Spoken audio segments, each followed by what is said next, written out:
ਮਜਬੂਰ ਕਰਤਾ ਸਟਾਫ ਨੂੰ ਕਿ ਉਹਨੇ ਮਾਂ ਦੇ ਕੀ ਗੱਲ ਆ ਗਈ ਮੈਨੂੰ ਦੇਖਣ ਦੇ ਵਿੱਚ ਆ ਗਿਆ ਜੀ ਕਿ ਮੈਂ ਆ ਗਈ ਮੈਂ ਆਪਣੇ ਸਟਰਕਚਰ ਨੂੰ ਮੈਂ ਰਾਜਾ ਇੱਥੇ ਦੀ ਆਹ ਤਾਂ ਕੀੜੇ ਮਕੋੜੇ ਆ ਕੇ ਜਿਹੜਾ 30 ਸਾਲ ਲਾਇਆ 30 ਸਾਲ ਲਾਇਆ 15 ਸਾਲ ਲਾਇਆ ਤੇ ਬਿਲਕੁਲ ਮੁਲਾਜ਼ਮ ਠੀਕ ਨਹੀਂ ਹੋਵੇ ਆਪਣੀ ਉਹ ਨਾਲਾ ਚਾਹਤੀ ਗਈ ਸਾਡੇ ਕੁਸ਼ੋਲਾ ਦਾ ਉਹਦੇ ਹੱਥ ਲੈ ਲਿਆ ਜਾਏਗਾ ਉਹ ਖਾਓ ਜਾਏਗਾ ਆਪਣੇ ਮੁਲਾਜ਼ਮ ਨੂੰ ਨਾਲ ਦਾਦੇ ਦਾ ਫੇਰ ਤੁਸੀਂ ਚਾਲਾ ਕਰਾਓ ਆਪ ਤੁਸੀਂ ਉਹਦੇ ਨੂੰ ਦੇਖੋ ਕਿਵੇਂ ਆਦੇ ਤੇ ਬੈਠੇ ਆ ਤੇ ਮੈਡਮ ਨੂੰ ਇਸ ਤਰ੍ਹਾਂ ਬੈਠਣਾ ਪੈਂਦਾ ਉਹ ਤਾਂ ਆਪਣੀ ਮੁਸ਼ਕਲ ਦਾ ਪਤਾ ਲੱਗਣਾ ਤਾਂ ਉਹਨੂੰ ਕੰਡਾ ਚੁੱਕਣਾ ਤਾਂ ਉਹਨੂੰ ਤਕਲੀਫ ਉਸ ਤੋਂ ਬਾਅਦ ਆਪਣੀਆਂ ਉਹ ਚਾਲਾਂ ਚੱਲਦੀ ਗਈ ਸਾਰੇ ਸਟਾਫ ਨੂੰ ਤੰਗ ਕਰ ਰਹੀ ਟੀਚਰ ਸਟਾਫ ਨੂੰ ਤੰਗ ਕਰ ਰਹੀ ਹੋ ਕਿਸੇ ਨੂੰ ਬਗੈਰ ਦੱਸੇ ਦਾ ਕੋਈ ਨੋਟਿਸ ਦੇ ਦੇਣਾ ਇੱਥੇ ਕੁਝ ਫੰਕਸ਼ਨ ਹੋਏ ਜਿਨ੍ਹਾਂ ਦਾ ਰਿਜ਼ਲਟ ਅਨਾਉਂਸ ਨਹੀਂ ਕੀਤਾ ਗਿਆ ਬੱਚਿਆਂ ਦੀਆਂ ਇੰਨਾ ਦਿਨਾਂ ਦੀਆਂ ਮਿਹਨਤਾਂ ਸੀਗੀਆਂ ਉਹਨਾਂ ਦਾ ਰਿਵਾਰਡ ਨਹੀਂ ਦਿੱਤਾ ਗਿਆ ਕਿਉਂ ਐਗਜ਼ਾਮ ਸੈੱਲ ਵਿੱਚ ਉਹਨਾਂ ਦੇ ਸਰਟੀਫਿਕੇਟਸ ਬੰਦ ਕਰਕੇ ਰੱਖੇ ਗਏ ਕਿਉਂ ਐਗਜ਼ਾਮ ਸੈੱਲ ਬੰਦ ਕਰਕੇ ਰੱਖਿਆ ਗਿਆ ਕਿਉਂ ਉਹਨਾਂ ਦਾ ਮੁੱਲ ਨਹੀਂ ਪਾਇਆ ਗਿਆ ਇਹਨਾਂ ਦਾ ਕਿਸੇ ਨੇ ਸਾਨੂੰ ਕੋਈ ਜਵਾਬ ਨਹੀਂ ਦਿੱਤਾ ਤੇ ਹੁਣ ਵੀ ਕੋਈ ਐਕਟੀਵਿटीज नहीं हो रही। मैं एज अ कल्चरल हेड यही बोलना चाहती हूँ कि विंटर वेकेशन से पहले एनुअल स्पोर्ट्स डे और एनुअल फंक्शन मनाया जाता था लेकिन इस साल ऐसा क्यों नहीं हो रहा है क्यों ये सब बंद किया जा रहा है क्यों जो एक्टिविटीज हो रही है उनके सर्टिफिकेट्स बच्चों को नहीं दिए जा रहे हैं क्यों टाइमली सर केमिस्ट्री की क्लास नहीं ले रहे हैं और बच्चों की पढ़ाई पे असर हो रहा है क्यों ऐसे हो रहा है यही प्रश्न पूछना चाहती हूँ कि मैम और सर बच्चों व्यू पॉइंट से लास्ट पॉइंट पे सारे जो केमिस्ट्री की क्लासेस हैं वो पाँच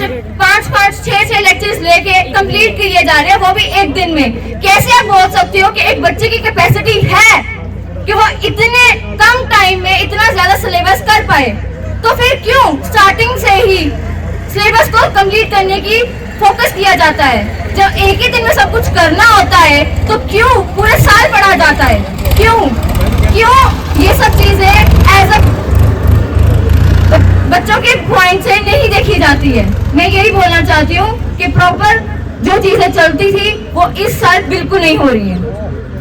ਕੋਆਰਡੀਨੇਟਰ ਸਰ ਨੂੰ ਕਿਸੇ ਵੀ ਫੰਕਸ਼ਨ ਲਈ ਪਰਮਿਸ਼ਨ ਲਈ ਪੁੱਛਦੇ ਸੀਗੇ ਤਾਂ ਉਹਨਾਂ ਦਾ ਇੱਕੋ ਹੀ ਜਵਾਬ ਹੁੰਦਾ ਸੀ ਕਿ देखेंगे कब देखेंगे क्या टाइम है कब रह गया टाइम कब देखोगे आप लोग।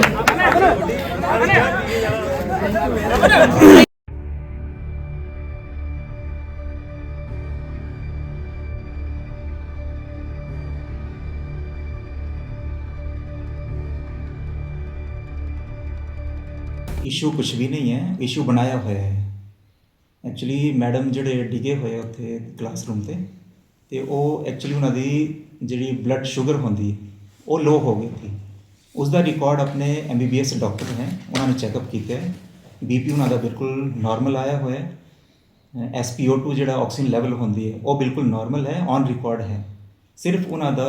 ਸ਼ੂਗਰ ਲੈਵਲ ਘੱਟ ਹੋਇਆ ਹੈ ਉਸ ਦਾ ਵੀ ਕਾਰਨ ਸਾਨੂੰ ਪਤਾ ਲੱਗਿਆ ਹੈ कि वो डाइटिंग कर रहे हैं अपना वेट लूज कर रहे हैं कुछ इदा दी मतलब सानू इन्फॉर्मेशन आई है